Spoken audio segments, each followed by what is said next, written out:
Alright, so Marvel and Netflix just released a new trailer for Luke Cage, and it's packed to the brim with Easter eggs, references. So let's go ahead and talk about all those. Let's just figure out what all's going on in this trailer. Alright, so the trailer starts off with Rosario Dawson reappearing again from Daredevil and Jessica Jones, who's apparently attempting to carry Frank Whaley's character to safety. He looks a bit bloodied and beaten up here before they're both about to be run over by someone. It's not exactly clear who's doing the driving, but since Whaley's character is a detective like in the comics, it's safe to say he might have had a bad run-in with the show's big bad Cottonmouth, or maybe one of his underlings. Luckily for them though, Luke Cage shows up and stops the incoming car. We also get to see Luke working at Pop's barbershop. We get to see him in the Pop's barbershop shirt a couple times throughout this trailer, and he gets a pep talk from Pop himself about using his powers to save people. However, Luke argues that he didn't want to be special, giving us a flashback into his prison experiment origin story. Just a side note, by the way, I really like how they incorporated the headband and the wristbands like he had in the original comics. We get a few shots of real life locations from around Harlem, including that mural on 122nd Street and 3rd Avenue, and the Apollo Theater sign. You can see it in the background there. Now over here we get our first look at Theo Rossi's Shades Alvarez. Now in the comics, Shades went to Seagate Prison, the same one that Luke was sentenced to, and it's something that we'll probably see in the show too. Now I'm not entirely sure how much more of his character they'll bother bringing in though, since he used to wear a visor that shot Cyclops style beams at people. I don't know, he was a weird character back then, but this one he seems a bit more straightforward, a bit more stereotypically gangster. We'll probably see a bit more of this in later trailers as time goes on. Now I'm guessing this scene here is something that happens later in the show, probably after Luke and Cottonmouth have started going head to head with each other, because this definitely looks like a retaliation shooting, and unfortunately for Luke, it looks like Pop dies during the attack. Now here we see a slightly extended version of one of the scenes we saw at Comic-Con, with Luke busting up a robbery at that Chinese restaurant at Genghis Khan's, and that punch that gangbanger throws where we just watch his wrist shatter into pieces. That's just amazing. I love that shot. Now here we get our first real look at Misty Knight, who's noticeably Sans robotic arm. Now I'm hoping she'll pick it up at some point during the course of the show, but I'm not exactly holding my breath for that. It may happen towards the end, it may not, who knows. But she does end up berating Luke, possibly because of something he does during that door scene. Like maybe he almost hurts or accidentally kills a cop that storms the building with Misty. They do look like the same building, so maybe the two events are connected. Unfortunately, like Luke's bar and Jessica Jones, it looks like Genghis Khan's is getting blown up. Now, is this event trying to kill Luke, or maybe is it trying to kill somebody else associated with Luke? Who really knows? Now this shot, I think it's a funeral for Pop, considering we see Luke in funeral appropriate attire and we see a whole bunch of people sitting in a church. So we'll possibly be getting some kind of Captain America Civil War style funeral scene at some point in the show. Overall, I've got to say this is a fantastic trailer. I absolutely loved it. I really like how they managed to work in both that nod to the original costume and the various touches of yellow into a ton of shots throughout this trailer. And Mike Colter looks like he's going to kill it as Luke Cage, and I think his street level brawler style heroics coupled with the music and the look at various places around Harlem, it's going to give this show its own individual flavor. Like, yeah, it's going to carry over that gritty, realistic sense of New York like Daredevil and Jessica Jones did, but it's also going to show the city in a different light. Overall, there's really only one thing to say here. I cannot wait until this show comes out on September 30th. Somebody get me a time machine. I need to see this show right now.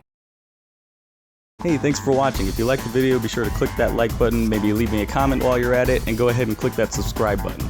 Also, don't forget to check out any of my social media pages. I've got a Facebook, Twitter, Twitch, and Instagram. All those links are going to be in the description below. And I've also got my last video right there in the middle of your screen, so if you want to check that out, go ahead and click it, check it out. Alright, and I will see you all next time.